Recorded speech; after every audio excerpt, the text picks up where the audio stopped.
네, 안녕하세요. 2019년 기해년 새해가 밝았습니다. 네, 오늘이 1월 16일이니까 1월도 절반 이상 지났네요. 네, 다들 새해 복 많이 받으시기 바랍니다. 네, 기해년, 네, 올해는 돼지띠의 해입니다. 네, 일반적으로 돼지는 풍요, 다산, 부, 뭐 이런 것들을 상징하죠. 그래서 올해만큼이라도, 네, 올해만큼은, 네, 돼지가 상징하는 이런 풍요로운 한 해가 됐으면 좋겠다. 뭐 이런 조상들의 이제 염원이 담겨 있는 게 아닌가 이런 생각이 드는데요. 그런데 안타깝게도 우리나라 경제 상황을 보면 이 돼지가 상징하는 풍요, 부와는 거리가 먼 한 해가 될 것으로 전망이 됩니다. 2017년 우리 경제 성장률은 3%대였어요. 근데 2018년에는 2.7%대로 좀 떨어졌고요. 그리고 2019년 올해는 한 2.5% 정도 될 거라고 합니다. 경제 성장률이 점점 떨어지고 있어요. 증시, 소비심리지수, 실업률, 자영업자 폐업률 이런 여러 가지 경제 지표를 봐도 우리 경제 상황이 좋지 않다. 2019년에는 더 좋지 않을 거다. 네, 이런 신호를 우리가 읽을 수가 있습니다. 그러다 보니까 이 언론에서는 지금의 경기 상황을 IMF 외환위기 혹은 2008년 글로벌 금융위기랑 비교를 하는 것 같아요. 그래서 지금 이 정도면 IMF 수준이다. 2008년 금융위기 수준이다. 이렇게 비교를 하는 거죠. 실제 우리가 길을 다녀봐도 명동, 강남, 광화문 이런 시내 한복판에 있는 상가들 1층이 다 비어 있어요.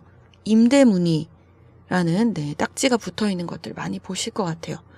경기가 굉장히 안 좋다는 거죠. 실제 이 경제의 주축인 기업이 체감하는 경제 상황은 한층 더 암울한 상황이에요. 우리가 미국, 그렇죠? 중국 간의 무역 갈등이 계속 지속이 되고 있고요. 그리고 올해는 미국의 금리 인상 혹은 재정 정책이 변할 거다. 이런 전망이 있어요. 그래서 이런 예측 때문에 경영 상황은 점점 더 불확실해져 가고 있는 거죠. 그리고 전통적으로 우리 주력 산업이 자동차, 기계, 철강, 조선 이런 산업들이죠.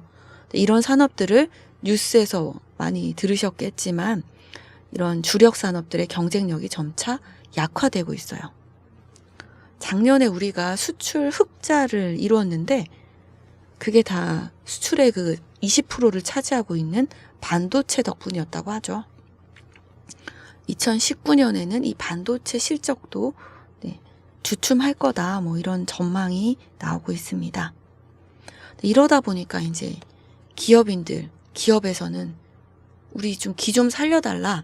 그래서 우리가 경제 활성화를 해보겠다. 이런 요구가 나오고 있어요. 기업인들이 2019년 신년사를 통해서 한 목소리로 규제 개혁을 요구를 했습니다. 박용만 대한상의 회장은 더 이상 성장이냐 분배냐 이런 이분법적인 담론에서 벗어나야 된다. 우리는 성장도 해야 되고 분배도 동시에 해야 된다는 거죠. 근데 그러기 위해서는 낡은 규제 시스템을 벗어야 된다. 이것들이 혁신의 기회를 막고 있다. 신산업의 출현을 방해하고 있다. 라고 이야기를 하면서 규제 완화를 해달라고 이야기를 하고 있어요. 송경식 한국경영자 총협회 회장도 이제 생산과 투자가 부진하고 취업자 수 증가폭이 줄어드는 이런 트리플 부진 상태다. 우리나라는 이게 다 대립적인 노사관계 때문에 고비용, 저생산 구조가 돼서 그렇다. 그래서 이 산업 경쟁력을 강화하기 위해서는 이 노동 규제를 풀어야 된다. 이런 이야기를 했습니다. 기업인들 길을 살려달라는 이야기죠.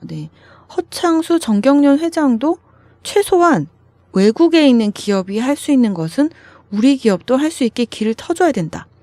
규제 개혁은 선택이 아닌 생존의 문제다라고 이야기를 했어요. 기업인들이 이 규제 개혁을 한 목소리로 이야기를 하고 있는 상황이죠. 근데 실제 그도 그럴 것이 정부가 그동안 소득주도 성장을 표방을 하면서 친노동 정책으로 기업의 이 경직성을 높여왔어요. 그러니까 노동 비용이 굉장히 많이 나갔다는 거죠. 최저임금 인상, 52시간 근로제 도입, 통상임금 확대 정책 이런 것들이 다 고용 비용을 증가시키는 정책들이었어요. 노동 생산성 향상이 뒷받침되지 않으면서, 그렇죠? 생산성 향상이 되지 않으면서 노동 비용만 증가시킨다는 거는 기업 입장에서는 경쟁력 약화가 되는 이유가 되겠죠. 나아가서는 기업이 망하는, 존립을 위협하는 그런 상황까지 갈 것 같아요.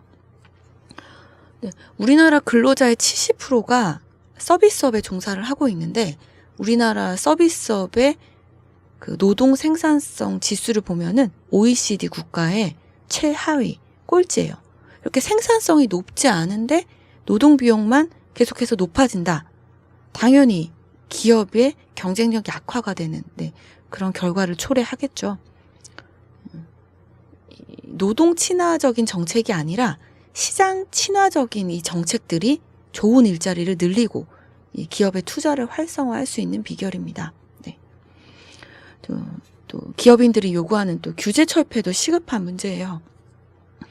앞에 이야기했던 것처럼 자동차, 철강, 기계 같은 이런 주력 산업이 부진한 상태인데 우리 경제가 새로운 뭔가 활력, 동력을 찾기 위해서는 새로운 산업들이 계속 등장해야 돼요. 지금 하고 있던 것들로는 안 된다는 거죠. 그러기 위해선 기업이 계속해서 새로운 투자를 할 수 있어야 되고요. 혁신을 할 수 있어야 돼요. 그런데 우리나라는 많은 경우 규제로 차단된 상태입니다. 이제 대표적인 예가 작년 2008년 말에 도입하려고 했던 카카오 카풀 서비스겠죠. 이익 집단의 반발에 막혀서 규제를 풀지를 못했고 혁신의 기회는 무기한 연기가 됐습니다. 우버, 카카오 카풀, 에어비앤비 이런 서비스들은 소비자 편리성 측면에서도 굉장히 좋고요. 국가 경쟁력 측면에서도 좋은 기회입니다.